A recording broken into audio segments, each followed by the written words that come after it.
Olá, meus queridos, sejam bem-vindos a mais um episódio do Regenera Podcast.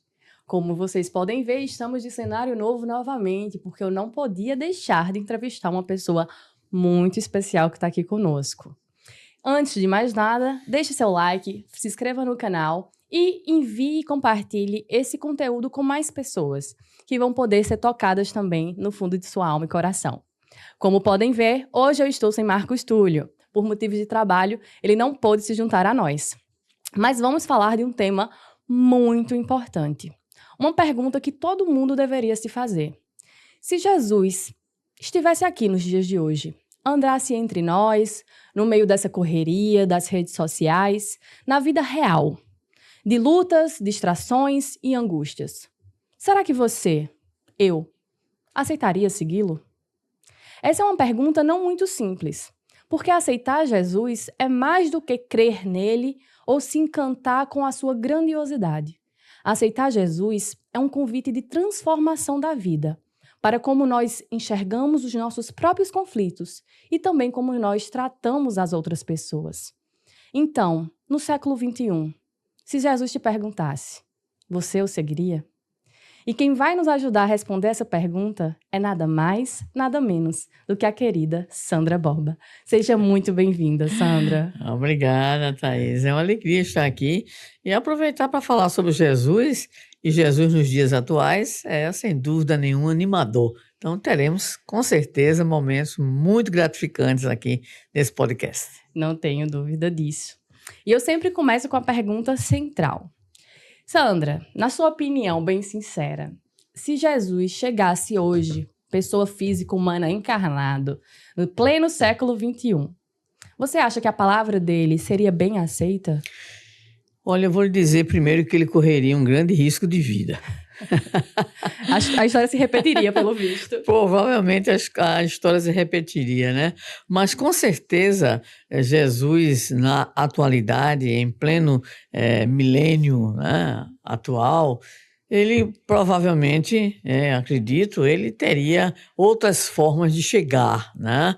Então, ele poderia, por exemplo, não se apresentar fisicamente, para nem correr risco de novos processos. Mas, com certeza, ele não seria plenamente seguido, porque ele não foi plenamente seguido quando esteve entre nós. Nunca foi plenamente seguido ao longo dos séculos. Séculos esses que, em muitas ocasiões, desmentiram a mensagem de amorosidade, de respeito que ele veio nos apresentar.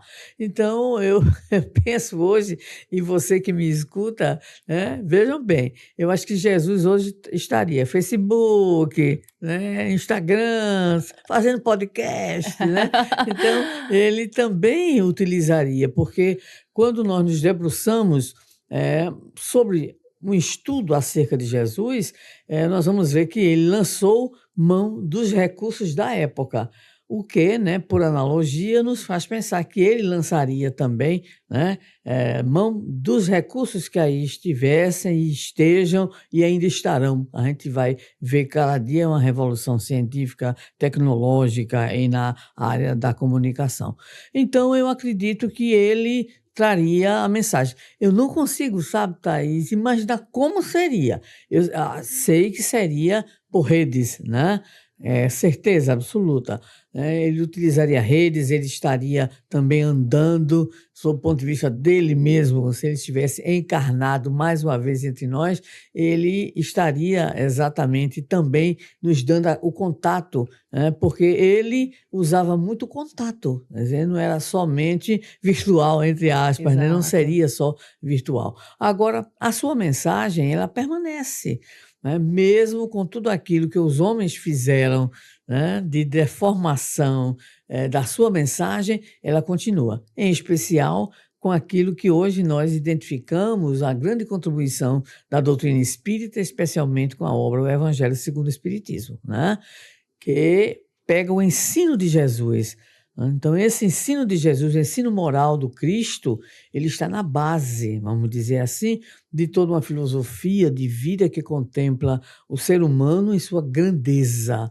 né? Então, com o cristianismo se instala, vamos dizer assim, uma concepção de ser humano ímpar, que somos seres humanos filhos de Deus, no popular, irmãos de Jesus, né? Dentro da Sim. nossa perspectiva. E lembrar que Jesus, em relação a nós, teve a oportunidade de nos dizer: vós sois a luz do mundo, vós sois o sal da terra, vós sois deuses, recordando o Salmo, e vós fareis tudo aquilo que eu faço e muito mais, né? Então, com a mensagem de Jesus, mesmo ela tendo, como disse já, né, sido deformada e muitas vezes usada para atender interesses de grupos, de nações, né? Mas a essência da mensagem do Cristo pode ser resumida exatamente no amor, né? Na caridade, na humildade, no respeito ao próximo. E aí eu acredito que ele continua, Jesus continua. Agora, ele aparecer de novo, como você está nos dizendo assim, carne e osso, eu só no exercício de imaginação, né, eu entenderia chegando, né, diferente, claro, e principalmente trazendo à criatura humana algo que a gente tem que colocar na sua pergunta, que é: Jesus não chegaria simplesmente. Eu diria, Jesus chegaria bem complexamente, né? Porque não é ele, não é a figura dele, só, é principalmente o magnetismo de Jesus. Eu imagino. Então, a gente tem que levar em consideração que não seria uma figura humana. Olha, a gente lembra da época de Pedro. Pedro, o apóstolo de Jesus, ele desenvolve, após a crucificação e todo o trabalho dele, algo tão fantástico, a sua vibração, a sua, vamos dizer assim, a emissão da sua energia, que a população colocava os doentes na beira da estrada, por onde Pedro passava, de modo que a sombra de Pedro pudesse bater nessas pessoas. Nossa. Então, a gente imagina que Jesus, o governador espiritual da terra, né? Ele não chegaria muito antes a vibração, né? Sim. A amorosidade, o magnetismo inconfundível do mestre. Então, você me faz uma primeira pergunta muito difícil. Nem eu, exercitando a minha imaginação, eu conseguiria lhe responder. Imagine, a presença dele, essa vibração é tão forte que quando a gente entra em prece, a gente consegue sentir um pouquinho dessa paz dentro do coração de que Jesus veio nos transmitir. E você falou coisas muito interessantes na sua fala. Uma delas é a mensagem central e as deturpações que existiram do Evangelho. O que a gente precisa, é certo, analisar a Bíblia dentro de um contexto histórico-cultural. Uhum. O que é da Bíblia a gente não deve se agarrar? E o que é, de fato, a pedra basilar do Evangelho de Jesus? Você trouxe a palavra amor. Mas o que isso significa na prática, Sandra? Vamos lá, né? Em primeiro lugar, a Bíblia, ela obviamente é a palavra de Deus, claro. Mas Deus, ele não pode ser, não pode estar abaixo de nós. Nós sabemos que todo texto é um texto de contexto. Então, obviamente que falando a criaturas de determinado período, determinada história, determinada cultura, né, a linguagem bíblica ela tem, vamos dizer assim, os seus, né, as suas características próprias, não é verdade? Embora nós possamos e devemos, e temos a certeza que existem nos escritos bíblicos, os princípios universais, ou seja, ideias que são atemporais. Né?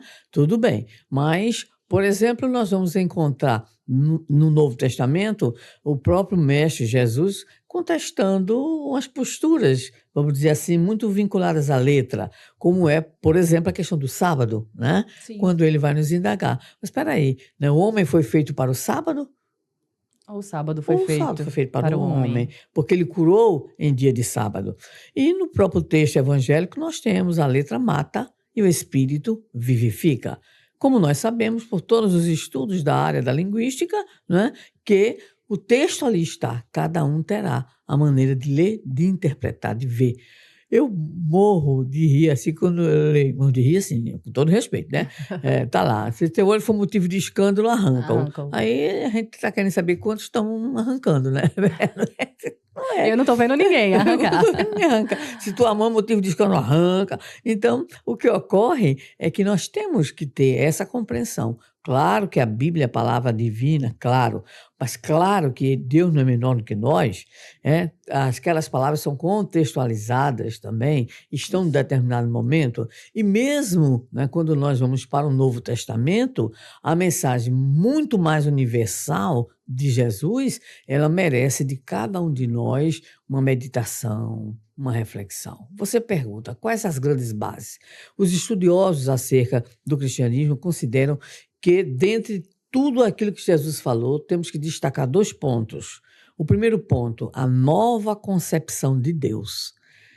Porque a Bíblia, ela nasce num contexto histórico, cultural, judaico, tá? Certo. Então, o Deus é o Yahvé, né? E fica complicado, porque Jesus disse que Deus é o Pai, e o Pai de todos, que faz com que o sol se levante sobre bons e maus, que chova sobre justos e injustos, o Pai que não quer sacrifício, quer misericórdia. Então, a nova concepção de Deus, Thaís, tem desdobramentos que até hoje nós não conseguimos entender, Compreender. né? Porque a gente sabe que hoje, diante das guerras e focos de guerra que nós vemos, de intolerância religiosa, né? Então, muitas vezes, determinada concepção, e em especial determinados adeptos, pensam assim: Deus é meu Deus, agora é teu tio, é teu chefe, é teu irmão, é teu algoz, é teu carrasco. Quer dizer, nós não temos a compreensão do Deus único, Pai de todos. Ou seja, Jesus, indistintamente, Jesus veio superar a noção tribal, o horizonte Perfeito. tribal. Então, essa seria, vamos dizer assim, a ideia a principal. Aí a outra, a segunda, extremamente importante para os estudiosos, a imortalidade da alma. Kardec chega a dizer que se a gente tivesse, de fato, essas 2 crenças, os problemas de preconceito, de cor, de raça, né, e problemas culturais, vamos dizer assim, de preconceitos culturais, tudo isso ia de água abaixo. Porque a noção de imortalidade da alma dá para o homem, em primeiro lugar, a esperança, né? A esperança. Sim. Quer dizer, a gente se sacrifica tanto. Nem todo mundo, claro. A gente ama, a gente se desdobra. Né? O que é que acontece após o fenômeno da morte? Que na doutrina espírita, claro, nós denominamos de desencarnação, ou seja, sair da carne. Né? O que é que vai acontecer? E Jesus está numa cultura que acreditava na imortalidade da alma, mas assim, uma coisa meio complicadinha, né? Eu adoro, né? Logicamente, eu não sei aquele que está nos ouvindo, né? Eu adoro a parábola de Lázaro e o mal rico. Porque essa parábola, quando Jesus conta, né? Lázaro era um pobre que vivia comendo do resto que caía da mesa do rico, e o rico lá, né, na boa, né? Os cães vinham lamber as feridas do pobre do Lázaro, aí, puf, desencarna Lázaro e desencarna o mal rico. E é uma parábola em que Jesus fala de planos espirituais. Planos espirituais, porque eles vão, e é uma concepção bem judaica, Lázaro vai para o seio de Abraão. Então, Tá bem. Sim, com Abraão, tá bem, né? Só que o mal rico vê. E o mal rico está em sofrimento interior. Aí já começa um papo com Abraão, pedindo para Abraão mandar Lázaro avisar a família dele, a situação dele. E Abraão, no popular, é curto, né, e objetivo, tá? Diz assim, eles têm os profetas, eles têm as informações, eles têm as escrituras, né? Então, Jesus mostra claramente que a desencarnação, ou seja, a morte, nos conduz a parâmetros diferentes do outro lado da vida. Perfeito. Não é isso? Então, a imortalidade da alma nos faria perguntar, eu vou morrer, porque isso faz parte do ciclo da vida. A morte é vida, está dentro do processo de vida. Tá? E a pergunta é, e aí? O que é que vai acontecer? Vão mudar os parâmetros, vão mudar as situações, as sintonias, as vibrações, né? E aí, exatamente, a imortalidade da alma nos traria, além da esperança, freio. Exato. Porque a gente está muito acostumada à ação e reação desse mundo material. Mas e a ação de reação dessa eternidade, do que vai vir? As coisas mudam de figura, né, Sandra? Pois é, o mal rico nunca pensou que Lázaro, que vivia ali, né, como um mendigo, ulceroso, que ele estaria numa boa, no popular, não é É. verdade? Então, essas duas noções, claro, elas são apontadas por muitos teólogos e estudiosos como as mais importantes. Mas o mais interessante que eu acho, Thaís, nisso tudo, é que há um cardápio dentro do evangelho. Me perdoe usar essa expressão meio humana demais, né? Mas tem um cardápio para tudo, né? Ai, eu estou chateado com meu irmão. Está lá no evangelho, né? Reconcilia-te com teu irmão enquanto estás a caminho com ele, e assim por diante, não é Uhum. verdade? Né? Eu estou assim achando preocupadíssima com a questão econômica. Aí está lá Jesus dizendo: olhai os lírios dos campos, olhai os pássaros do céu, não semeiam, não ceifam, né? Sim. Mas, né? E aí tudo que você vai apresentar sob o ponto de vista de dificuldades pessoais, dificuldades de conduta, de compreensão do mundo, você vai e você abre o evangelho. Eu costumo dizer, quem acompanha às vezes minhas palestras, né, eu digo assim, eu sou meio subversiva. Assim, por quê? Porque eu penso que a gente tem que ler o evangelho com um olhar de quem está procurando e não de quem está lendo, porque há uma diferença entre ler e procurar na leitura. Hum. A gente lê, aí a gente decora, né? Mas é impressionante como a gente vai procurar, a gente acha. A gente acha, porque é diferente a procura. Então eu tenho uma dúvida, eu tenho uma intranquilidade. E aí eu digo, eu vou ler o Evangelho. Aí você sai procurando e você acha. Encontrar resposta em Encontra a Jesus. resposta no Evangelho, né? E é muito interessante, eu publiquei recentemente a minha última obra, eu publiquei pela Sociedade Espírita Fraternidade, lá de Niterói, perguntas que Jesus nos fez.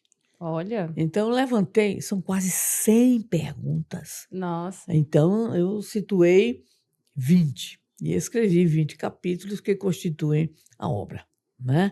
Então, perguntas que Jesus nos fez. Por exemplo, como é que você me chama de Senhor e não faz o que eu digo? Hum. Né? É Ve- incoerência, né? Sim.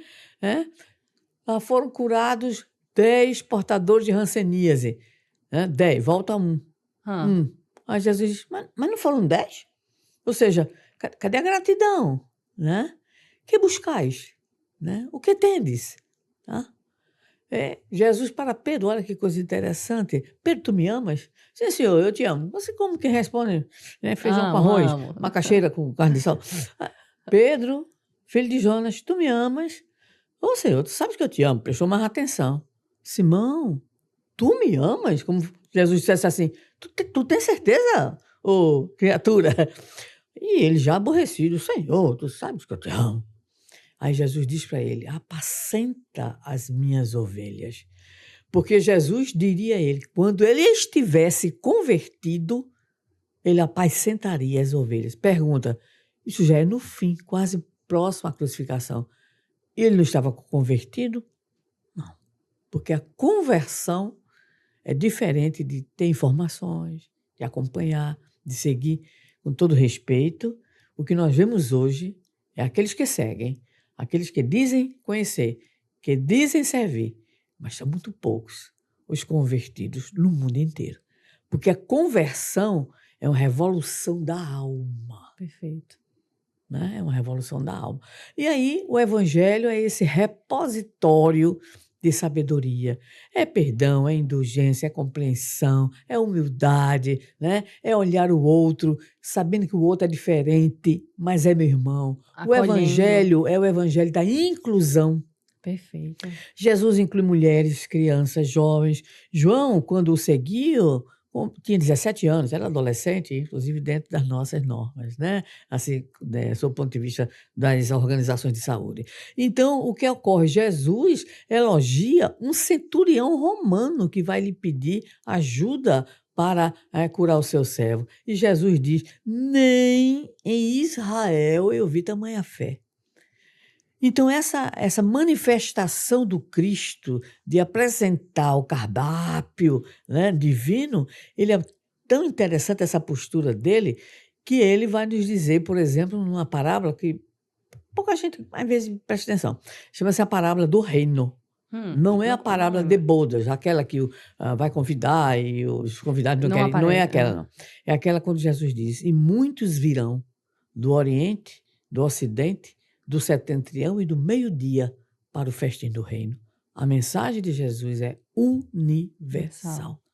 Não precisa ser seguidor dele, não precisa fazer o protocolo humano de adesão. A prova está no relato do homem que foi admoestado pelos apóstolos porque curava, pregava e libertava. Libertava era a questão das obsessões. Sim. E aí chegam para Jesus e dizem, esse homem fazia isso e teu nome não nos segue. E nós o proibimos. E Jesus diz, fizeste muito mal. Conta Leão Tolstói, por Ivone Pereira, no livro Ressurreição e Vida, num capítulo chamado Discípulo Anônimo, que Jesus diz para os discípulos que aquele homem tinha realmente a Jesus no coração. Tive a oportunidade, agora vai me exibir aqui, de escrever um artigo que publiquei, chamado O Moço do Manto Marrom. É a história desse cidadão. É um anônimo, mas era o moço do manto marrom. E é belíssimo, não perca a leitura, Ressurreição e Vida, Leão Tolstói, médio, Ivone Amaral Pereira, publicação Federação Espírita Brasileira. Então, a mensagem de Jesus, querida, é universal. Aqueles que querem se apossar dela, que quiseram se apossar dela e querem até hoje, Sim. fizeram miséria no mundo e criaram os traumatizados do Cristo. Estava conversando sobre isso na vinda, não é? Mas, Isaías, seguir Jesus definitivamente não é clicar em seguir no Instagram. E não é também aderir a qualquer religião, inclusive ao espiritismo. Não é sobre isso. O que seria, na prática, hoje, nesse século que a gente vive, seguir a Jesus? Em primeiro lugar, é ter a coragem. E a gente vai usar para responder a você, as colocações célebres de Paulo, grande apóstolo dos gentios, quando ele diz, nova criatura é aquele que segue a Jesus. Nova criatura. E Emmanuel diz exatamente isso. O que é ser nova criatura? É se libertar daquela criatura velha que habita em nós. Quem é a criatura velha que habita em nós? Tivemos a oportunidade de falar sobre isso ontem, num evento aqui da Federação Espírita Paraibana. É o egoísmo, é o orgulho, é a vaidade, é a indiferença, é a intolerância, é todo tipo de preconceito que estimula a desumanização, o desrespeito. Então, nova criatura é aquele que, entre aspas, aceita Jesus. Eu gosto mais da expressão, aquele que internaliza a mensagem do Evangelho. Porque aquele que internaliza a mensagem do Evangelho, ele passa a ser, de fato, o cristão. Eu acho muito interessante o que está no Evangelho de João, quando Jesus diz assim, quem quiser vir após mim, negue-se a si mesmo, pegue a sua cruz e siga-me. Eu tinha um problema com isso.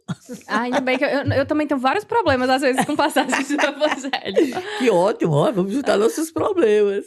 Então, eu ficava aqui, o que é isso? Negue-se a si mesmo. Achava assim, uma coisa assim, tão violenta. Assim, Jesus, o que é que ele quis dizer? Até que um dia, depois de muitos anos e décadas, isso me atormentando, eu ouvi um amigo meu, lá de Natal, jornalista, Jomar Moraes, e ele fez uma palestra. O tema era exatamente este. Negue-se a si mesmo, tome sua cruz e siga-me. E ele conseguiu me convencer que o negue-se a si mesmo é mude o paradigma da sua vida. O cristianismo é outro paradigma. Então você só poderá viver realmente a mensagem do Cristo se você entender, compreender, internalizar essa mensagem. Agora, cristão que mata, que esfola, que estupra, que explora financeiramente, que é intolerante com o outro, então parece que a mensagem não está devidamente digerida. Negue-se a si mesmo, tome a sua cruz. E a gente pensa logo na cruz mesmo, a gente imagina, carregando, Não, carregar a cruz é carregar os próprios defeitos, no sentido de que, a partir de agora, você vai lutar contra os seus defeitos. Nova criatura você necessita ser. Por isso que Jesus disse a Pedro, conforme falávamos ainda há pouco, quando te converteres, ainda não estava convertido. 3 anos seguindo a Jesus e não estava ainda. E aí a gente vai pular de Pedro para Paulo. Paulo é o evangelizador escolhido por Jesus. Sim, o Né? vaso escolhido. Por quê? Na estrada de Damasco, todo mundo sabe a história, meio-dia, lá veio Jesus, ouve Jesus, e aí Jesus pergunta, Saulo, Saulo, por que me persegues? E é uma experiência mística, estruturante, fundante, terrivelmente grande, porque naquele momento, eu acho que ele não demorou muito a fazer a pergunta, porque ele nem chorou, ele também não ficou se lamentando, não fez justificativa. Não entrou em Não, negação. nem entrou em negação. Ele fez uma pergunta, ele devolveu a pergunta. Senhor, que queres que eu faça? Né? Que queres que eu faça? E Jesus, como terapeuta, né, disse para ele o quê? Né? Vai a Damasco. Estava estalagem lá, uma estalagem lá. Jesus já tinha o GPS, já tinha tudo, a informação de onde ele iria, né? E lá te será dito o que deverás fazer. Saulo passa 3 dias cego, porque ele ficou cego com aquela. E eu entendo que foi a maior imersão de que se tem notícia na história do cristianismo. 3 dias. Aí Jesus vai e procura Ananias, que era exatamente o perseguido por Paulo. E diz, Ananias, vai lá, vai curar Paulo, vai tirá-lo da cegueira. E aí Ananias, que parecia ter uma certa intimidade com o Senhor, disse, mas o Senhor está me mandando para lá. Tem certeza? Tem certeza? E aí Jesus vai dar uma resposta a Ananias que representa a visão de Jesus sobre Paulo. Ele é o vaso escolhido por mim para levar a minha palavra aos filhos de Israel e a todas as gente. Jesus já viu o que a gente ainda não conseguia enxergar. E eu brinco muito, um dia desse um amigo meu disse assim, Sandra, eu lembrei de vocês. E Jesus, se fosse aqui no Nordeste, a gente dizia assim, rogou uma praga. Claro que Jesus ia rogar a praga. Jesus vai profetizar. Exato. E ele verá, né, quanto deverá sofrer por amor ao meu nome. Então era o evangelizador escolhido, e Jesus já dizia, para ele realizar isso, ele vai sofrer. Esse sofrimento, vamos dizer assim, de Saulo, que leva em torno de 6 anos e meio, daí até ele começar na igreja de Antioquia, são 6 anos e meio aproximadamente. Olha só. 3 anos no deserto de Dan, 3 anos aproximadamente em Tarso, até que Barnabé vai buscá-lo, né, para que ele pudesse se integrar das tarefas. E o que ele sofre, primeiramente, é a mudança de paradigma. Exatamente. Negue-se a si mesmo. Tome a sua cruz, ou seja, identifique a sua sombra, identifique as suas dificuldades, os seus limites, os seus defeitos, as suas viciações, as suas imperfeições para trabalhar. Né? Então, é exatamente o que ocorre. E em pouco mais de 3 décadas, né, o Saulo, agora Paulo de Tarso, fará aquele trabalho extraordinário de divulgação, vivência do Evangelho. Perfeito. Uma coisa me marcou muito quando eu estava estudando um pouco sobre o Evangelho e me elucidaram que, na verdade, no final do Pai Nosso, quando a gente faz livrai-nos de todo mal, amém. Eu sempre imaginava Deus me livrando do mal externo, né? Me livrando do assalto, me livrando ali de uma queda. E aí me falaram, não, Thaís, livra-me do mal que há em mim. Exatamente. Me ajude a não cair na tentação, mas livrai-me desse mal que existe em meu interior. Exatamente. Que foi exatamente o que você trouxe, esse negar-se a si mesmo, é esse mal que ainda mora e habita no nosso coração. E a gente tem que se libertar dele pelo processo de transformação. É por essa razão que Kardec coloca, está lá no Evangelho. Reconhece-se o verdadeiro espírita pela sua transformação moral, que é o objetivo.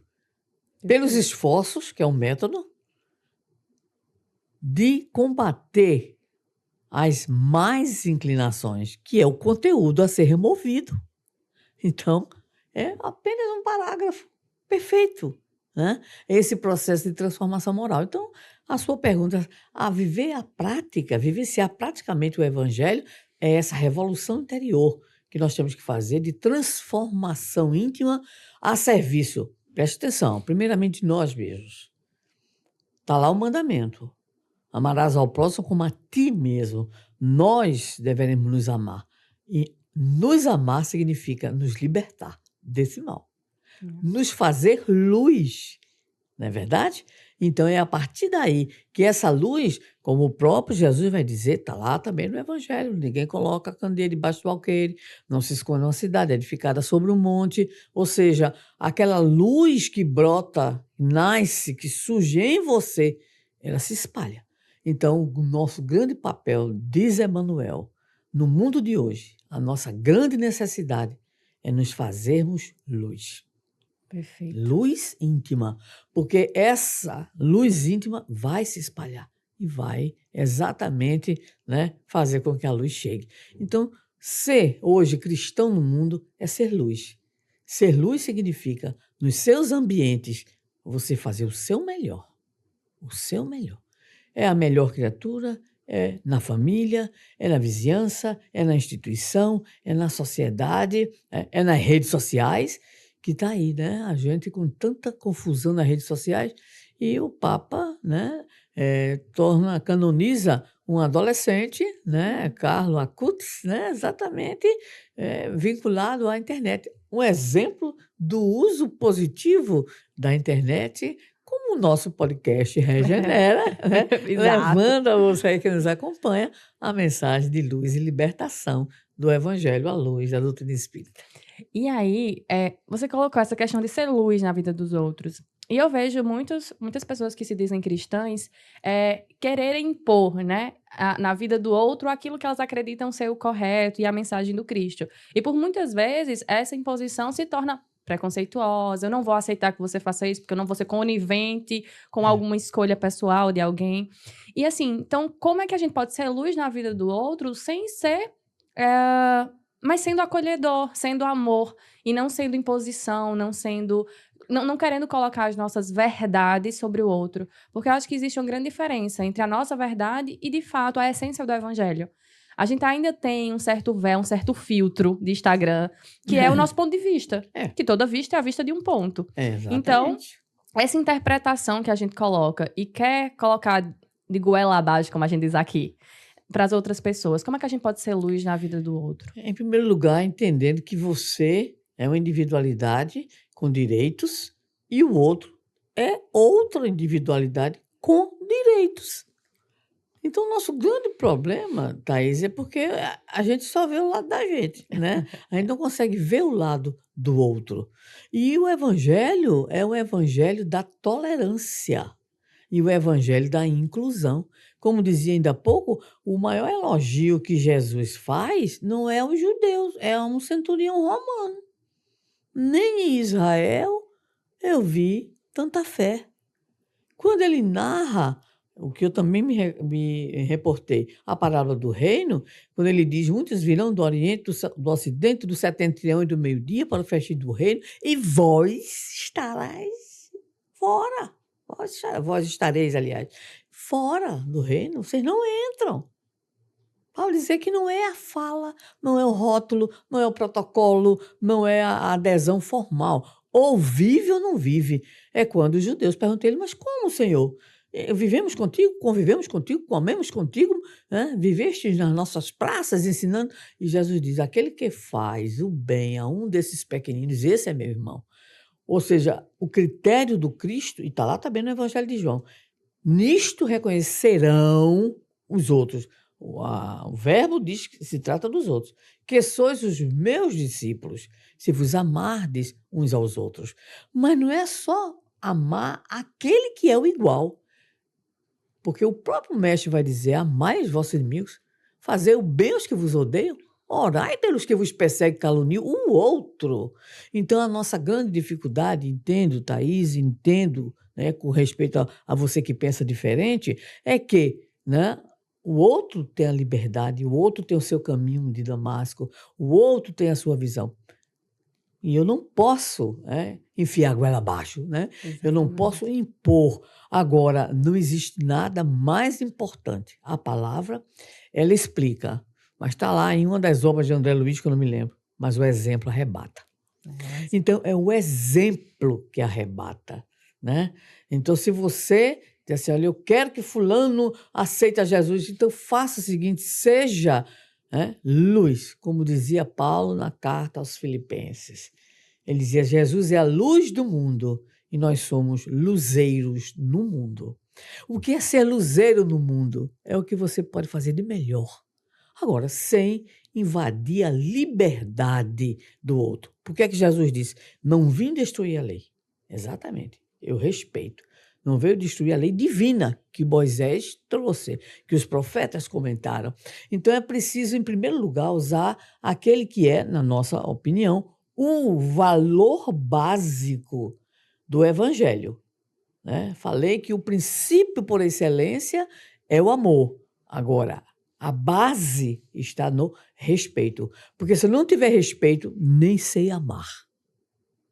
É verdade. Não existe amor sem Não respeito, existe. realmente. Então, eu tenho que respeitar a individualidade, o tempo, o olhar, né? E isso Jesus faz. Só vou dar um outro exemplo. Jesus elogia o centurião romano. E para dar outro exemplo dessa inclusão, desse respeito, o diálogo de Jesus com a mulher samaritana no Poço de Jacó, na Uhum. Samaria, é fenomenal. Adoro, porque ele olha para ela e diz: Eu sou o Messias, mulher. Eu que te falo. Quando a mulher, naquela cultura, naquele momento, e ela, né, que já tinha passado por 5 maridos, estava no sexto, e Jesus ainda fez entre aspas, brincadeira com ela, e sequer este que estás com ele é teu marido. E ela, porque o antes dessa história é que Jesus queria ir na Samaria, que havia uma cisão entre samaritanos e judeus, por questões também de raça, de crédito e tudo mais. Aí os discípulos não conseguiram, né? Foi quando Jesus foi falar com a mulher samaritana, né? E ela então ficou tão emocionada por aquele encontro que ela desce e diz assim: encontrei um profeta. Ou seja, os discípulos queriam até, sugeriram até a Jesus mandar um foguinho para lá, um incêndiozinho. Pô, povo bom, né? Olha. E Jesus, com a sua amorosidade, a sua inclusão, e vai. Ele vai dizer: uma mulher, mulher, eu sou o Messias. Tu és a primeira a ouvir de viva voz. Eu sou o Messias. Então Jesus não tem esse preconceito, essa discriminação. Aí volta a dizer o que falava no início. O grande problema hoje de viver Jesus são os donos de Jesus. Esses são os problemáticos da vida e espero que nós que estamos aqui nunca sejamos os donos de Jesus, né? Porque os donos, eles são excludentes, eles excluem os outros se não virem a Jesus exatamente como eles veem. Aí é a dificuldade da gente viver Jesus no meio de cristãos intolerantes. É o fogo amigo, né? Em meio de cristãos que são os donos da verdade. Mas nos cabe, exatamente como diria Paulo, ser luzeiros no mundo. Então vamos ser luzeiros, fazer a nossa parte. E às vezes a gente se prende muito à posição de santo, né? Mas quando a gente lê Boa Nova e outros livros, a gente vê o quão os discípulos eram falhos, como você disse. Queria jogar um foguinho, eram vaidosos. João e Tiago viviam dizendo, ó, eu quero um lado esquerdo, um lugar sentadinho do seu lado esquerdo e eu do lado direito. Judas queria edificar o reino do céu ainda na terra. Para ele era matéria. Pedro tinha dificuldade de perdoar. Então a gente fica sempre almejando e esquece que todo mundo precisa viver o processo. E a gente encarna justamente para isso. A gente encarna para lutar contra essas vaidades, esses orgulhos, não é? Existe uma frase de Jesus também que Emmanuel comenta, porque Emmanuel é uma maravilha. Mas prestemos atenção no que ele diz. Primeiro a erva, está no Evangelho de Lucas. Primeiro a erva, depois a espiga e, por último, o grão cheio na espiga. O que é isso? Vamos lá. É claro que Eu tô com a cara aqui de tipo... Oi? é interpretativo, mas significa o quê? Processo. Assim. Primeiro a erva, depois a espiga e, por último, o grão cheio na espiga. Nós vivemos num mundo de provas e expiações. Espírito de terceira ordem. Né? Ou seja, ainda estamos com os velhos problemas do orgulho, da vaidade, do egoísmo, dos débitos espirituais, não é verdade? Pronto. Então, nós estamos sendo convidados a essa oportunidade sacrossanta, maravilhosa, de aprender aprender com os nossos erros, aprender com as nossas dores. A dor, a grande mestra oculta, diz a espiritualidade, né? Mas nem sempre oculta, ela às vezes é tão visível, né? Mas é para nos dizer, é para nos chamar a atenção, né?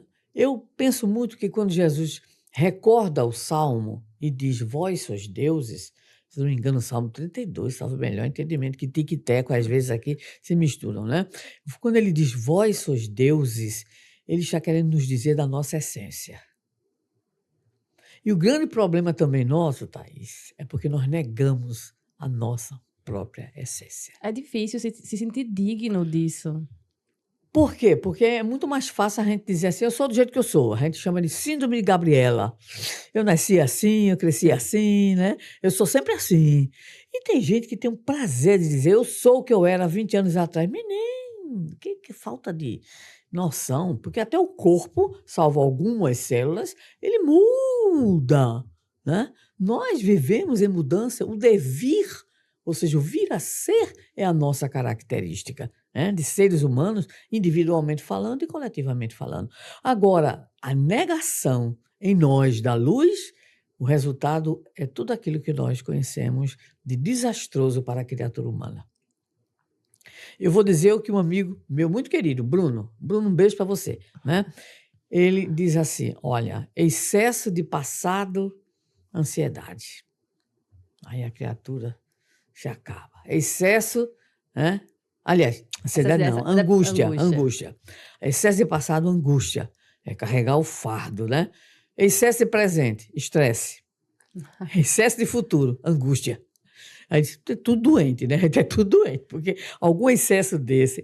Mas isso me faz lembrar um filme. Você assistiu? Será? A Missão, The Mission. Robert De Niro, Jeremy. Esqueci o nome dele. Jeremy. Esqueci. É um filme que mostra o trabalho dos jesuítas ali, Paraguai, Brasil, né? Bem, e tem uma cena, porque o Robert De Niro, o personagem dele, é um caçador de índios para escravizar. E ele tem um irmão mais novo, muito, jovem, e que ele começa a ensinar o irmão a lutar. Ele tem muitas armas, muitas espadas e tudo. Muito bem. E ele era casado, o irmão vivia com ele, coisa e tal, e ele saía para as incursões, né, exatamente lá, às vezes próximo a cachoeiras e tudo mais, para pegar índio. Muito bem. E um belo dia, quando ele volta, ele pega o irmão com a esposa. Aí o homem velho, entra e ele desafia o irmão para um duelo. Mas ele não era o mestre das armas, então é claro que ele mata o irmão. Ele entra naquilo que nós entramos, né? Que é o sentimento da culpa, certo? E essa culpa, gera o arrependimento, que é o primeiro passo do processo regenerativo. É o primeiro passo. Do tema desse... É o regenera, tá? E olha aí, regenera. E então ele entra em crise depressiva. E aí o pessoal da igreja vai lá. E ele então decide ir acompanhar os padres missionários lá, né, que vão subir aí lá no lugar, subir nas cachoeiras. E é muito... A cena... Existem algumas cenas inesquecíveis nesse. Ganhou, inclusive, prêmio de fotografia. Além da trilha sonora. Né? A Sarah Brightman colocou, inclusive, letra, né, na música de Ennio Morricone. Muito bem. E aí, o que é que ele faz? Ele junta todas as armas dele. O homem não tinha arma, não. Ela fazia parte realmente do grupo que a gente conhece hoje, dos colecionadores. Um arsenal. É um arsenal. O menino, ele junta tudinho, bota uma teia lá, e ele vai subir, isso é simbólico, ele vai subir a cachoeira, né, carregando aquela bagagem. É claro que ele não vai conseguir. Ele sobe e cai, ele sobe e cai, ele sobe e cai. E os padres lá, né? Então, qual é a simbologia? Ele está em arrependimento, né, mas ele quer sofrer, ele quer sentir a dor desse sofrimento, desse arrependimento, né? E aí os padres não mas até uma vez, não sei quem é, a cena eu não me lembro quem foi, alguém vai lá e corta. E cai tudo no rio lá. E aí ele sobe. E vai o filme todo mostrando, né, o convívio dele agora com os índios que ele escravizava, o acolhimento, a amorosidade, né? Entendeu? É lindo o filme, não vou dar spoiler não, tá? Agora preste atenção nessa cena e na cena final. A cena final é chocante. Eu, como professora, sempre usei o filme, né, para os meus alunos para mostrar o que é o processo, né, de deculturação, de destruição de uma cultura, né, que é o caso, a destruição da cultura indígena. Muito bem. Então, o que é que me fez lembrar? O arrependimento, certo? A dor oriunda desse arrependimento, que é a expiação e a regeneração. Então, nós precisamos passar por essas etapas, né, nesse processo catárquico de autoconhecimento. E no autoconhecimento é descobrir luz e sombra. É Joana de Ângeles quem nos diz isso. É uma psicoterapeuta muito admirada pelo Divaldo e pela Joana, chamada Hannah Wolff, né, alemã, certo? Missionária. Escreveu, inclusive, antes, né, da nossa Joana, ela escreve Jesus à luz da psicologia profunda. Escreve um livro que todo terapeuta deveria ler, que se chama Jesus Terapeuta. Jesus Psicoterapeuta. É editora Pensamento, esgotado. E ela escreve no fim que ela passa mais de 20 anos como missionária evangélica. Na Índia, ela escreve Jesus Universal, que aí termina abrindo todo o seu preconceito. Se você tiver preconceito, vai caindo tudo. Ela, inclusive, como evangélica, é reencarnacionista, né? E é muito interessante isso. Então, é o processo. Nós temos que nos descobrir luz e sombra. Daí a questão 919 do Livro dos Espíritos, respondida, né, pelo Santo Agostinho, que escreve a fenomenal obra Confissões. Né? Então é preciso um mergulho interior. Esse mergulho interior para que nós nos descubramos. E isso serve para Agostinho lá atrás na Antiguidade, mas serve para nós em pleno século XXI, porque há verdades, há valores que são universais, ou seja, atemporais. Então, descobrindo o que eu preciso mudar, eu tenho o chamado de mudança, né? Porque Jesus nos chama a todo momento, é o que nos diz Emmanuel. São diversas as formas de chamado. É a perda, é a doença, é a prova, né, que chega para nós, é o sonho, e aí a coisa vem, é alguém que de repente abre a nossa, né, percepção de vida, é o livro, né, e aí a gente é chamado a ser essa nova criatura. Eu acho que justamente abraçar essa sombra é conversar-se consigo mesmo. Admitir que não somos imperfeitos. Somos cheios ainda de orgulho, de egoísmo. Nos falta ainda edificar algumas virtudes. E confessar isso para si mesmo é desvelar a sua integridade como homem, como ser humano. Porque a gente não é só luz. E a gente não quer. E a gente tem dificuldade, não é, de fazer Por quê? isso. Por quê? A raiz, né? Orgulho. Ao lado do egoísmo, as grandes chagas da humanidade.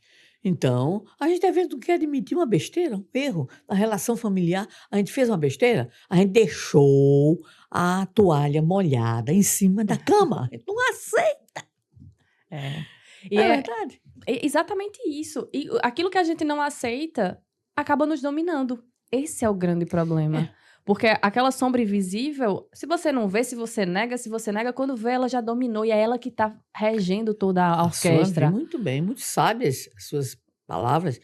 Rege, né? A gente não consegue ser luz e a sombra se apossa, vamos dizer assim. O nosso lado sombrio, não é verdade? E esse trabalho individual é um trabalho, primeiro, de autoconhecimento, né? Autoconscientização. E segundo, de autotransformação pela educação, que é a grande proposição do Evangelho, porque Jesus coloca para nós qual é o objetivo nosso. Está no Sermão do Monte, capítulo 5 de Mateus. Sede perfeitos. Aí eu tenho uma questão, aproveitando que você falou do Sermão do Monte. A gente vai ler o Sermão do Monte, e das primeiras vezes eu te falei, né? Quando eu comecei a ler o Evangelho, gente, eu tive muita dificuldade de entender, parecia grego para mim. E principalmente porque tem muitas frases que, a primeiro momento, elas te deixam um pouco ressabiado. Tipo, bem-aventurados os aflitos, os pobres de espírito, quem chora vai ser consolado. vai ser só sofrimento, minha filha. A pessoa, para poder conseguir um negócio, a pessoa tem que sofrer. E cadê esse negócio de ser feliz? Cadê a parte? E a gente pensa muito, e eu pensava isso, né? Eu falo por mim, que para ser cristão eu tenho que renunciar a tudo. Eu não quero isso. E aí eu não quero renunciar a tudo, e me afastava.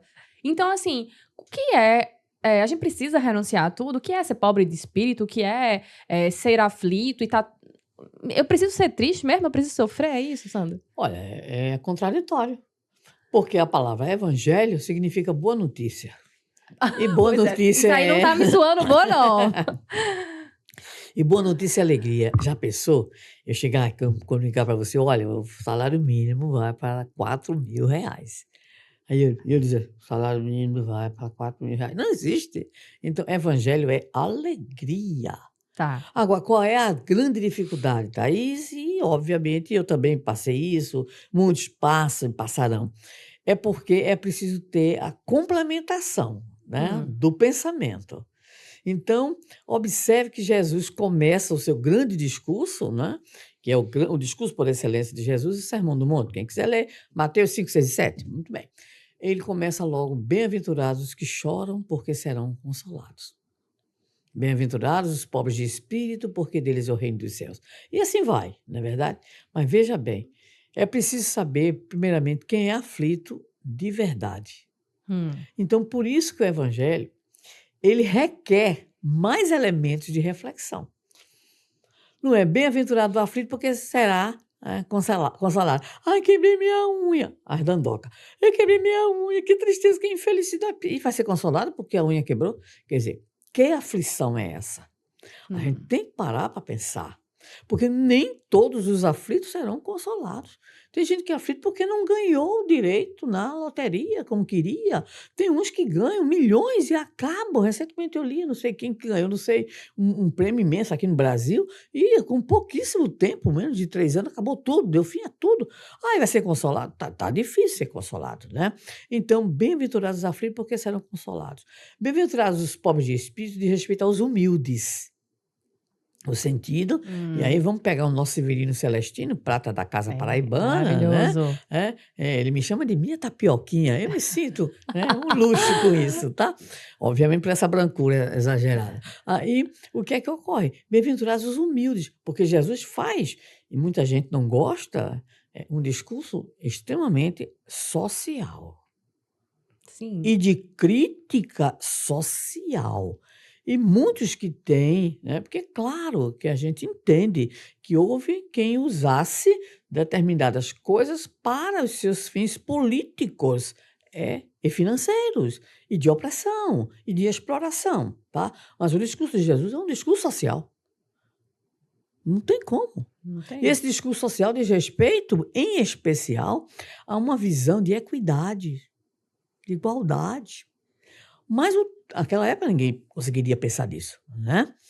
Entendeu? Então, o que falta muitas vezes para a gente na compreensão do evangelho? Primeiro é fazer a indagação. Eu disse ainda há pouco, se teu olho é motivo de escândalo, arranca. Eu não conheço, né? Se tua mão é motivo de escândalo, arranca.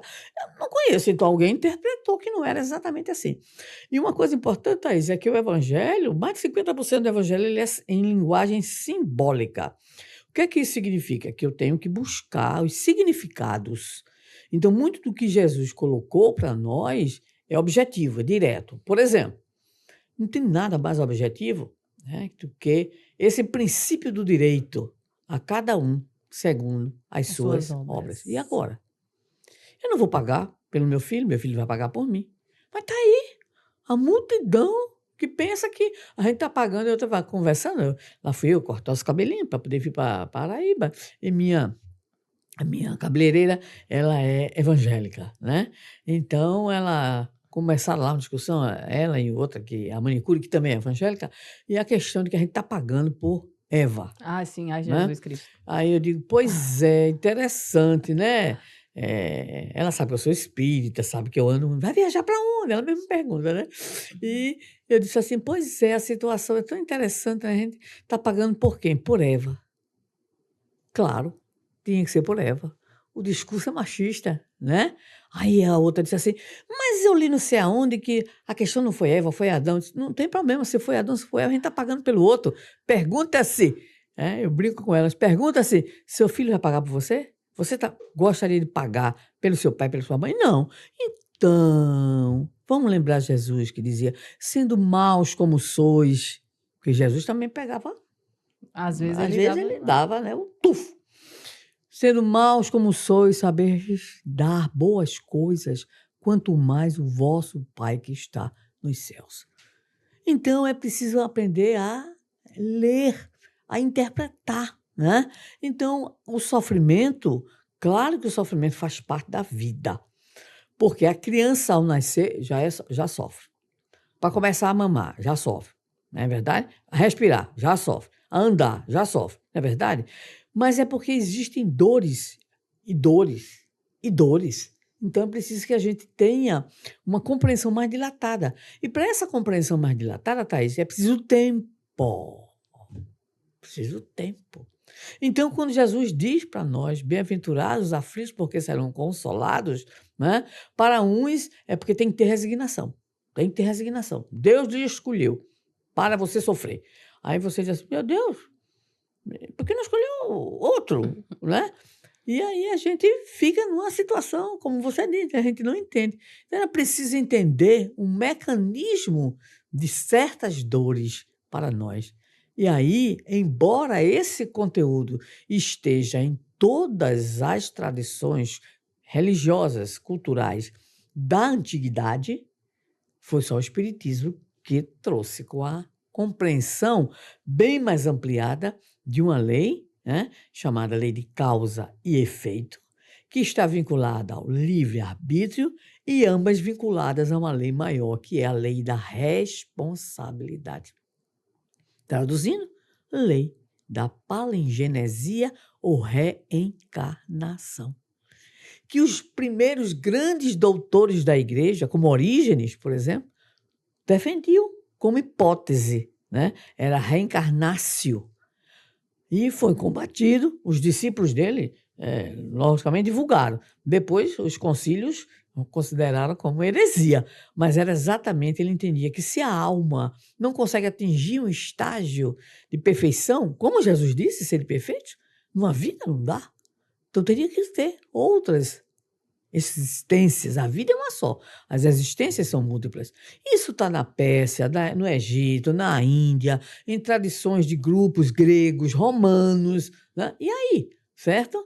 Mas isso foi considerado o quê? Heresia, né? Então, o Concílio de Nicéia, não só, né, considerou heresia, como começou a perseguir todos os que defendiam. Está aqui, por exemplo, a figura de Giordano Bruno, é um filmaço, né? Giordano Bruno. Por quê? Porque era sacerdote e ele defendia, na época lá, acho que é século XV, século XVI, XVII, ele defendia, já bem mais para lá, ele defendia duas ideias importantíssimas: reencarnação, como justiça divina, e pluralidade dos mundos habitados. Imagina, naquela época. Menino. Né? Então, o bem-aventurados os aflitos é preciso saber primeiro que aflição é essa. Porque tem a aflição que faz parte do viver, que faz parte da dificuldade humana de crescimento, de sobrevivência, e tem uma outra dor, que é a dor gerada por nós, pelos nossos erros, pelos nossos equívocos. E eu dizia ainda há pouco, né, para chegar no Regenera: arrependimento, expiação e restauração ou regeneração. Aí todos seremos consolados. Por quê? Porque Deus não quer a morte do ímpio, mas que ele se arrependa e tenha vida em abundância. E Jesus: nenhuma das ovelhas que o Pai me confiou se perderá. Então, a gente tem que ler numa perspectiva de aprofundamento, de busca, de sentidos, porque a linguagem é simbólica, daí a dificuldade, né? Da compreensão. E até quando a gente olha as filosofias orientais, né? O budismo fala muito sobre essa O dor, ciclo do renascimento, é, exatamente. dessa dor que vem do nosso apego, de como a gente gostaria que as coisas tivessem sido, de como a gente... É. Essa dificuldade da gente transcender o fato e ficar com o aprendizado que a gente tira daquilo, por mais que seja difícil. Quando eu tive o diagnóstico em 2022 de câncer, então, lógico que eu mergulhei em reflexões. E eu descobri qual é o maior problema. É o apego. Nossa, os budistas estão certos. Eles sempre estiveram certos. Eles estão certos, né? Porque a gente tem apego ao corpo, à experiência que a gente está vivendo, não é verdade? Às pessoas, às coisas, aos lugares, né? Então, quando de repente alguém vem conversar comigo, filho, neto, um amigo, qual foi a maior aprendizagem, né, do diagnóstico? Eu digo, a aprendizagem do desapego. Desapega. Se não desapegar, tá difícil. A gente desencarna e a gente leva, né? Toda essa dor, é outra dor, e a gente não vai ser consolado, né? E eu fico pensando, volto a Paulo. A pessoa que Paulo teve que se desapegar, Thaís. Formação para rabino, a tradição. Uma das coisas mais lindas que eu li é o encontro dele com o pai. Quando ele volta a Tarso por recomendação de Pedro, e o pai olha para ele depois de 3 anos e meio, usando a expressão nossa, que palhaçada foi aquela? Achado Damasco. E Paulo chegou tão irreconhecível que nem um servo da casa reconheceu ele. Tão magro que ele estava, bronzeado, e assim por diante. E está lá Emmanuel dizendo para nós que o maior sofrimento de Paulo foi o encontro com o pai. Porque quando o pai diz assim, você escolhe. Porque, olha, sua mãe morreu, tá? Sua irmã foi embora, saiu daqui. E eu estou aqui lhe esperando até hoje. Então escolha, ou esse carpinteiro maldito, ou eu. Aí o pai ele faz a colocação, ele diz, mas meu pai, todos precisamos de Jesus. O pai diz, pronto, já respondeu. Vai embora. Expulsou ele de casa. E uma das cenas mais bonitas, usando tudo aquilo que essa conversa agradabilíssima nos está trazendo, espero que a você também, é quando o pai bota ele para fora, ele sai chorando, porque Paulo era um chorão, vice cá entre nós. Ele sai chorando. Eu choro por menos. Aí sai o servo, né, e leva uma sacolinha de dinheiro. Lembra da cena? Eu lembro. A vontade que ele tem é rebolar de volta. Aí ele percebe que o homem velho estava nele. Porque ele faz a análise e a leitura. Enquanto judeu, ele não aceitaria Jesus naquele momento. Mas enquanto pai, ele não poderia deixar de ajudar o filho, que apresentou-se doente, faminto. Então ele recebe e assim, diz a meu pai que eu agradeço. Mas só ele sabe o que foi que ele... E aquela coisa, aquela sombra interior do orgulho, ele percebe, né? Então, é exatamente depois dessa situação que ele vai tomar uma sopinha aí em algum lugar, que eu não sei, não está lá, e sobe para as cavernas do Tauro, do Monte Tauro, e é lá que ele tem a famosa visão que ele relata. Um homem existe que foi alçado aos céus, né? E disse palavras, e ouviu palavras inefáveis que ele não pode revelar. Mas Emmanuel revelou que foi o encontro dele com Estevão e Abigail. Que são aquelas 4 palavrinhas. 4 palavras: ama, trabalha, espere e perdoa. E aí, esse é o consolo que às vezes o Cristo tem para nos dar nos dias difíceis. Ama, e aí a doutrina trabalha, espere e perdoa. E então a doutrina vai nos mostrar o arrependimento, expiação e regeneração ou restauração. É o caminho para o nosso processo de compreensão do Evangelho. Então, voltando só para fechar, o Evangelho é alegria. E qual é a alegria do Evangelho? Você é filho de Deus. Sua condenação é a felicidade, diz Joana de Ângeles. Você está condenada à felicidade. O sofrimento, isso é temporário. Agora, como chegar a isso? É produto do seu esforço, da sua história. Às vezes o que falta é a gente ressignificar o que nos acontece, né? Eu lembro, rapidamente, que de volta contou uma história de um cidadão que foi ao médico nos Estados Unidos, com as dores, coisas e tal, e o médico disse, olha, o senhor está com câncer de estômago, o senhor tem que operar urgentemente. Ele olha para o homem e diz assim, mas eu não posso me operar. Por quê? Eu sou paisagista. A primavera está aí, eu não posso. Então, o senhor vai assinar que eu disse que o senhor tinha que se operar e o senhor não vai se operar porque vai trabalhar. Agora o senhor assina para mim, né, dar cobertura jurídica. Ele vai, e desaparece. Um tempo depois ele volta, né? Depois da estação ele volta. Aí a atendente diz, doutor, aquele homem que o senhor mandou ele assinar aquele documento morreu. Não, tá aí. Como? Ele não tinha? Como? Ele tá aí, tá aí. Aí ele entra. E o senhor voltou e disse, doutor, agora eu posso me operar. Aí se operou, maravilha. Aí disse para ele, volte em tantos dias, né? Porque eu preciso passar uma dieta, porque a sua situação foi assim, tá bom. Ele some de novo. Aí mais uns meses se passam, aí a atendente diz, aquele homem morreu. Não, tá aí. Ele disse, não é possível que ele esteja aí. Aí ele, doutor, eu vim saber a dieta. A dieta? Agora? Eu não sei o que o senhor comeu, mas o senhor pode comer o que quiser, porque o senhor está aqui na minha frente. Agora, me responda uma coisa. Como é que o senhor está vivo? Ele disse, doutor, quando eu saí daqui da primeira vez, o senhor disse que eu estava com um câncer. Eu cheguei em casa, olhei no espelho e perguntei, câncer, o que é que você veio me ensinar? Então, é isso. Nossa, que história incrível. É né? aprender com os fatos da vida, é interpretar, né? Mas não posso deixar de finalizar esse ponto dizendo, evangelho é alegria. E Emmanuel diz na obra Vinha de Luz, no capítulo não lembro, que o cristão ele não pode carregar consigo lágrimas e angústias intermináveis. Tem um momento? Tem, porque todos nós temos, né?